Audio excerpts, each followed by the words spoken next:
online service platform or site that focuses on facilitating and building of social networks or social relationships among people who, for example, share interests, activities, backgrounds, or real-life connections. Lately, it has been one of the events that is occupying almost everyone is on a social network, either tweeting or Facebooking or WhatsApping or something else.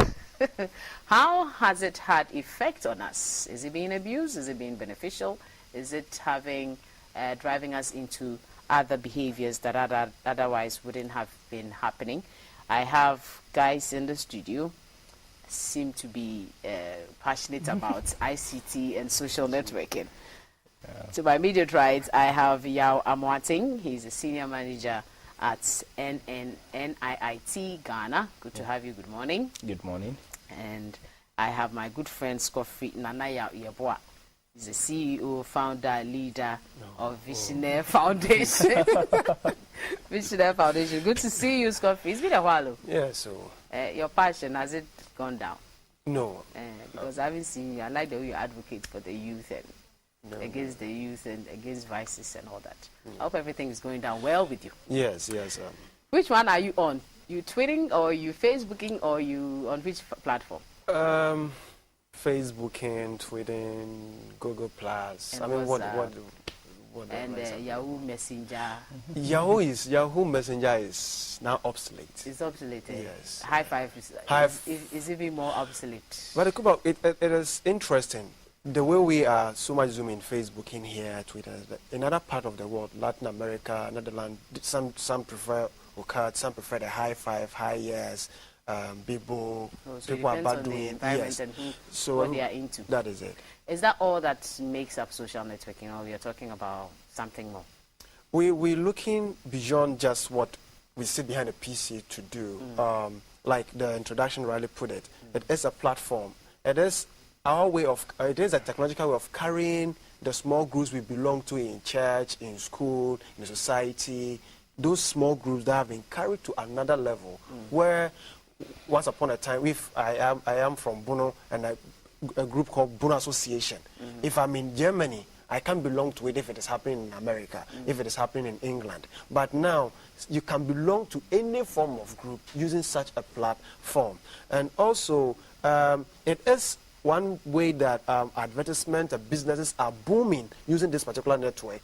People are using it also as mobilization platform. If we care to know, in somewhere 2009, there was a march called Equality March in the United States in Washington.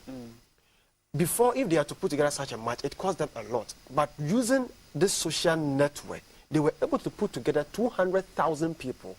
And they only spent 25% of what they would have incurred some years back. So you realize before that we get into the benefits, let's talk about what we actually term as social networks. I mean, is it as a few we've talked about, or the other ones going on subtly or more vibrant than what we even find ourselves engaging in? Are you aware of any such thing? Yeah, I know the one called the Sphere, which they term the luxurious social network, which gives you everything, but you pay for and other stuff. Like I said, it's community bound. Others, what we are so much crazy here about, others aren't crazy about. They are also using their form of social network. Like I made mention of the Occurred, some are using Google Plus, some are also into Bibo, some are in Holland, some V contact and stuff. So it's everybody's trying to design something that will give them a face. But the one that is mostly used now, as per the 2011 survey, 2009 survey, Facebook is topping about 792 million, 999,000. Yeah, connecting people together. So we are looking at the means where we've moved belonging to class of 98, class of 2000, or a group of physicians, IT experts, associations. We've moved all that to the technological platform. Yes, on the platform. Yeah. You are in the thickest of ICT, internet platforms, and all the jargons that go on in that space. In that space, how flooded are we with such social networks? I think that the numbers are quite massive, and we're going to get it growing the more. Are you coming up with one? Well, there are already some local ones too. You know, there's one called kokoliko.com from Ghana. Yeah, I think I you know, that. and there are a few others, and you can even talk about Ghana Web. It also has that component, you know, attached to it, where people can go in and chat and update their profile and all of that. From the technical point of view, we actually, you know, these things are known as nodes. You know, where the individual profiles you create online are supposed to be your representation. And so these are actually created that way so that you'll be able to personalize it to behave like, you know, you would have done in real world. And so, yeah, there are quite a number of them out there, but I think Facebook is stopping because of the features they actually built into it. And that's what actually took High Five off the scene, because once upon a time, High Five was really that big. Hype. You know, but the consumers always drive, For you know, something that would because delight they demand a lot. And so if you're able to come up with, who knows, probably, I don't know how far Facebook could go, but with their recent floating of shares, probably it looks like they are bent on going that far. Did we see this coming? Suddenly, like April shower, it just dawned on us, like last Saturday's storm. I mean, anyway, that one, Meteorological Department of Ghana predicted it. And so it was just for us to lay, but it was quite huge. Anyway, that's beside the point. But did it just dawn on us, or we saw it leaping and leaking and lecking and coming on us? Because suddenly, it's all about social networking. Yeah, like I said, you know, users always demand, you know, High Five was big, but it wasn't having that much hype like Facebook is getting now. One of the reasons also had to do with the commercial value, you know, that people have invested in Facebook, and of course they need to get their money back, you know. So as ordinary users, it's more like we're not expecting, but the people behind it who are pushing it, who are driving it, they knew where they were going, you know. And so others have calculated it that in the next few years, they should be the order of the day. And for users, we are just demanding. So as and when the next product comes. Did we really demand, Scofray? I mean, we were just sitting there, Yahoo Mail, what other mail, Gmail, Google Search. I mean, we've been acquainting ourselves with some of these platforms that are coming to us. Did we really think that something this broad-based and captivating will come to us, where everybody is constantly, you go on your on your page, and Scofray is an example. Once your phone is on, everybody thinks you're on, and everybody's sending you all sorts of highs and how we use, and you're overwhelmed. You have to reply everybody. I mean, did we really I think anticipate this? To us, it sounds or seems so new and so it's just out of the blue. No, but those that are abreast with technology started way back '94. The tripod.com, the globe.com, the GeoCities were all around that particular moment. So it moved from that point to MySpace. And MySpace was like the one that opened things up. High Five also took over. And now Google Plus, everybody is creating something. So to us, our part of the world, it's new. You remember when Yahoo Messenger came or MSN came, look, the way we were so enthused just to find me. And it was used as means to flout and flex, telling me a day on Yahoo, you were solved. You know, that kind of mentality and that kind of stuff. Because we were not accustomed to the rate at which internet was moving. But now that most, at least even if you're in school, you will find class 5 person having an account on Facebook or wherever. And now it's like it is being integrated in part of our educational system gradually. Others are getting crazy about it now.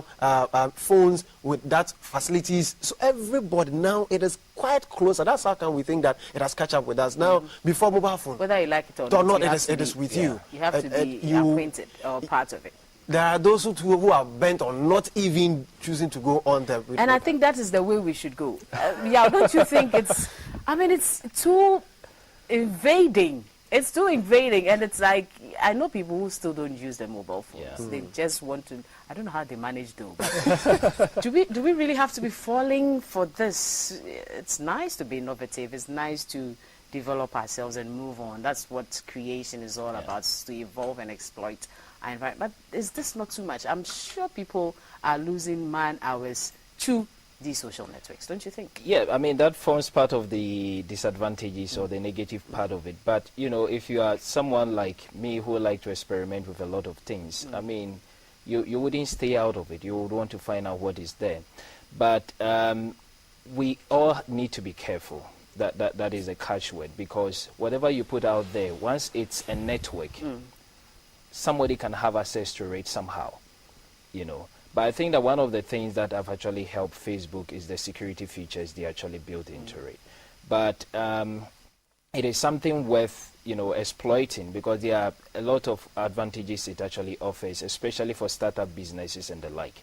So I wouldn't say that we should begin to put, you know, the brakes on. I don't think it has, especially from our part of the world, where internet connectivity and all of that is still a challenge. We are not invaded that much. As Are you sure? Yeah, I'm very sure. Charlie, by land and by sea, our goods are still not going out there. What makes you think that internet or Facebook or social network will send it there? Well, you see, it may not send it out there, but even within, if you take startup businesses, just last week I was on Facebook and someone is selling a land. Probably this gentleman cannot afford to either advertise on GTV or even in the newspapers. But he just put it out there on Facebook, and his friends are just sharing it with others. And if you look at the comments, people are asking, how much does it cost? Can I get your contact number? Where is it located? And he's just getting that publicity.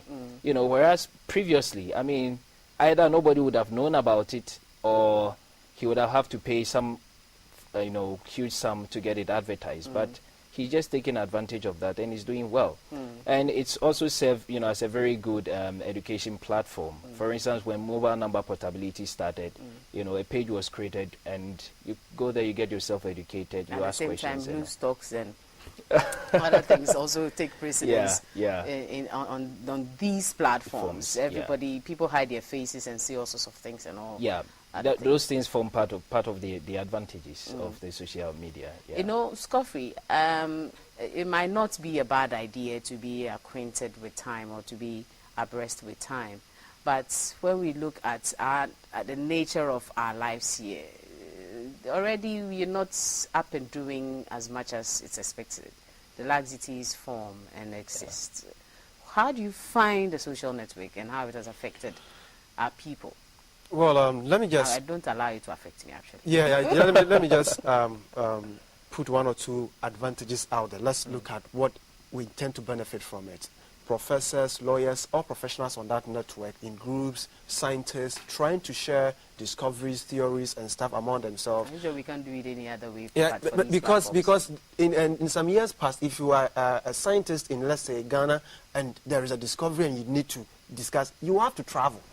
But now on that platform, you sit at your comfort zone, then you chat and you discuss such platform. Some schools and teachers and their student lecturers and their students have groups and forums and those platforms to share what.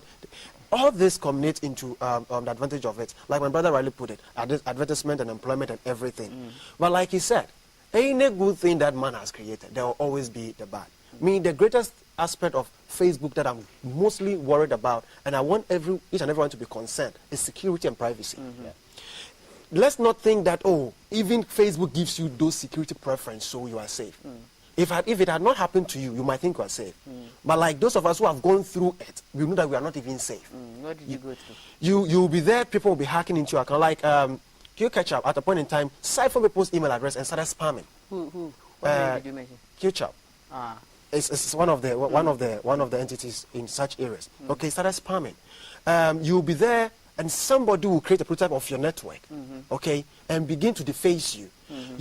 You'll be there. They will flood your wall with pornography pictures, sexual scenes. But before, Facebook was not allowing, and they said they screen the pictures. They even screen the videos. But it is not like that anymore. And let us not believe that even with that one, you are safe.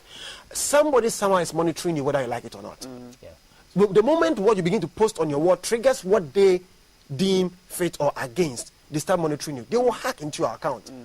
There are many people who have gone through what I'm saying. So don't let us not behave like, oh, everything is cool. No, somebody is trying to monitor even your interest. If you find a package on your wall as an advertisement, it did not just pop up. They link it up to your interest, things that you say you like. Okay, so it is bigger than what we see and we are so fascinated about. Now, if you go on Facebook, for instance, and you look at the abuse and misuse, what they call trolling, you go and they've caricatured your president, they've caricatured your opinion leader. It's scary. You know what you wouldn't do to your dad or your mom. People have created pseudo accounts or user profiles, and one other thing is they don't show their faces. Even get some able to show faces. Somebody was sued in England for using, I think, the ex boyfriend picture to portray homosexuality and stuff. Was sued. That is defacement. So it isn't just how we are fascinated about it. If your account has never been hacked before for other reasons and purposes, then you think you are safe. Your Yahoo account my account has been hacked. My files have been deleted from my account before. Maybe, Scofray, you have too many enemies. You see, so depending on the agenda you are pursuing, depending on what you stand for, my Facebook has been hacked. Once I even put it on my wall, I know you are doing it, so you keep on. We will all use the account together. You understand? No matter how you try to tighten your security, Facebook will tell you, do A, B, C, D. Now, a policy is being passed in the United States of America, where our fees and everything must go to the CIA mainframe. And what do you mean by privacy? Or what do you mean by security? Teenagers are using accounts looking like adults. Okay? And sex predators are using them and pouncing on them, and they are falling victims. It's not just as beautiful as we think. Like my brother said, caution. Let's be mindful of what else it can bring. You'll be there and you have data on yourself. Somebody will pick it and begin to stalk you. People are also doing cyberbullying. Some just open the account and the first thing you see is an insult. All of a sudden you get depressed. So let us not just be fascinated about the beauty of it that you go. And it's not cool. It's not cool at all, and I have had problems with that. And it looks like Yaw hasn't had problems. Nobody has had somebody even picked you up, like you said. I said hi to Akuba and she did not respond. I'm angry that she did not even respond. Well, that one, we'll meet that. Akuba, I think one of the, what most people are not doing. For instance, I probably wouldn't have had too many difficulties, with these social platforms because I'm very mindful of what I put out there. I think that people give too many information. Yes, because one of the advice that we actually give is that if you want to get onto any network, you should know that once it's a network, anybody can have access to it at any time. So long as you have not been hacked, we can say you are safe until it happens to you. Yeah. And so there are things that we advise, you don't have to leave traces. For instance, people put their whole schedule online because there are calendars that can help you to plan on Facebook. Now, if you put your schedule out there, somebody can know at a point in time where you will be. If the person is stalking you, the person can get you. People put their telephone numbers, their house addresses, and all these are information people put out there, not thinking about the security implications. People are just overexposed up there. And then there are certain comments there was a lady who was sacked in the US from her job for posting comments about her, employer. How did the employer get to know? So we are advised, use it, but be mindful of what you put out there. If you're a job seeker, be mindful of what you are putting out there because you may never know who is reading exactly. What and watching. And people don't also Facebook provide you with some features. We are talking about Facebook because that become like the standard of the other social networks now. But they provide you with certain features. For instance, if you are sending a message out there, you can determine who you want to share it with. That's true. But people just put it out there. Sometimes I go to people's profile, just click, and I can see all the pictures they've pasted. I'm not even a friend of theirs. So we are all advised. For instance, my Facebook account, I don't even let the crawler, that's the search engine, search it. So if you just go to Facebook and you want to look for me, chances are you may not find me because you're up there. Yeah, I'm up there because I close it up to just a few friends and my family. But the thing is, it's an in thing. Everybody wants to be on. I mean, everybody from everywhere who really thinks that they have access to the waiting number of people all the time that they can communicate to, depending on what message they want the amount of people, the number of people to know about. But the thing, do we take our time to learn some of these features to be able to know how to use it properly before we get on there?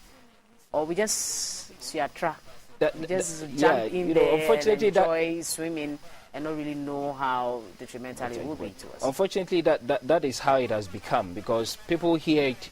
Are you on Facebook? They create a Facebook account. They are there. And once you create the account and you update your profile, Facebook give you a standard setting, which make your account a bit open to others. The comments you put out there are available to the public. But you need to go through these settings and customize. That's why, it provides you with a profile where you can personalize it. So they give you a standard, but you need to personalize it to suit what you want. And unfortunately, either people are not too educated about it, or people are just caught up with, the fun of being there on Facebook. Crazy. So they just launch out there and not really think about the other implications. I've gone through people's accounts where they've not told me where I work, but you see their picture with their work tag, and straight away I know this person works in this office. So it's quite scary. But if you know the implications, I think that you'll be cautioned. It's amazing where people can actually mop you up there, literally mop you, and there's nothing you can do, maybe to swerve a little bit sometimes, but you constantly or definitely must at a point in time respond to somebody's call. It is not by force, but once you find yourself out there, there's a responsibility on you. But how this is coming, somebody's platform, you're privileged to be on. Is it free of charge? It isn't. We are tempted to believe that, the moment you sign up and everything is so it is free. Have you asked yourself how much amount of money they are making on your head because you are in there? Yeah, but how much internet data you buy to even No, log not on even there? that, because like I said, sponsors, like my brother said, people are investing into Facebook because they understand the social capital income of it. Because long before, I wouldn't you be don't there. pay. We don't pay. But somebody is making once money. they have us, They are making money. They are milking in us that big in that time. in that way. Looking at where it is coming from, and we are launching on it. Our governments, they can't regulate it, can they? At the end of the day, people are indicted on there anyway. My friend who is expert in that area will tell you that the platforms, the body that keeps all this thing running, we don't have that facility. If you want to buy a domain name, somebody does everything for you in the state, in the UK, and everything. So you don't have that direct access in doing so. But in Europe, they've been able to create softwares in businesses where you can't Facebook during active working hours. Maybe they can only open it up. Even in Ghana, they are doing it now. What I would say I'm so much worried about also is it's taking away bonding. Interpersonal communication and relationship. It is taking that thing away. It is giving women, especially, they are growing out of size. And if you want to build a team and it's only on that network, a strong team is the one that have that interpersonal bonding. Now, businesses now are also coming up in a way that by forced coffee break. And it means that this coffee break, we should all come up from our offices and come to the one particular area, drink and relate. Here we are that we say, I can even communicate with somebody in the UK easily, so it's comfortable. But so it's also taking away some fiber and a very important ingredient out of our society makeup. But Scofray, the thing is, life itself is disintegrating us somehow. Everybody's busy. It's difficult for you to social network, interperson, unless we call for a break, a real break, Friday night, whatever. So maybe it's better. At least I get to talk to you or hear from you often than I would without them, until maybe the weekend where we can meet. Now psychologists are saying that the way we are addicted to social network, it has become a clinical disorder. I think I see that coming. That you understand, we are getting to that point. Those who sit behind a PC without filters, very soon eye problems will be developed. And it is going to decrease productivity. Because you are so enthused to talk to a Kuba. So what you are assigned to do in the office is sitting down there. You do one, you talk one, you chat one. Yeah, or you do it and what you have been concurrently. assigned for a day before you realize you did nothing. Yeah. There are those two that are employed. The addiction is quite huge. The addiction is quite huge. It's big. It's a clinical disorder. I wish the psychiatric man is here to help us, because now, if you don't sit there, you feel like you are empty. You feel lonely. You must. And now it's on your phones as well. Yeah. I have a phone that has an iPhone, a Facebook button on it. So you just click on it and you're linked once your network is connected. But I see that you see the positive ones more than the negative ones. But is there anything we can do to salvage ourselves from this part of the world where we are not really in charge and in control? I think, It should be a personal thing. Yeah, there are a number of things that we can actually do. Research in the University of California actually did show that students who are addicted to Facebook actually had lower grades. Yeah. You know, and then also it makes children quite aggressive. And then it also found out that people become antisocial. You know, they keep to themselves. But there are some advantages. You know, for instance, it also found out that people who are previously introvert, it gives them an opportunity to express themselves behind the scenes. Behind the scenes, you know. Yeah, but At that least way, they're expressing at least they're themselves. expressing themselves. You know, so I think there are ways we can actually salvage the situation. I wouldn't say let's leave it to the government. I will actually say that let's leave it to organizations, let's leave it to individuals. Let us educate and talk more about it. Because like we are doing this morning, if people know that, probably some people didn't even know that they can customize some of these features out there on Facebook. And maybe out of this discussion, people will begin to look into it and then see what they can, more security measures in place. Because if you're going to leave it to the government, like Schofield said, it's not being, the site is not from Ghana. And the thing is, government has too much on its hands to include controlling you on a social network. But the thing is, it looks like an addiction of something that happens gradually before you realize you're stuck. I haven't been there for the past 3 or 2 weeks, and I'm fine. Yeah, I'm fine. I'll go and meet my pile and decide which one to answer to and which one not to answer to. Because you've learned how to control it. Oh, there's much more to do, my dear, than being on that network. Not to say that you don't have anything to do, but the thing is, you eventually become so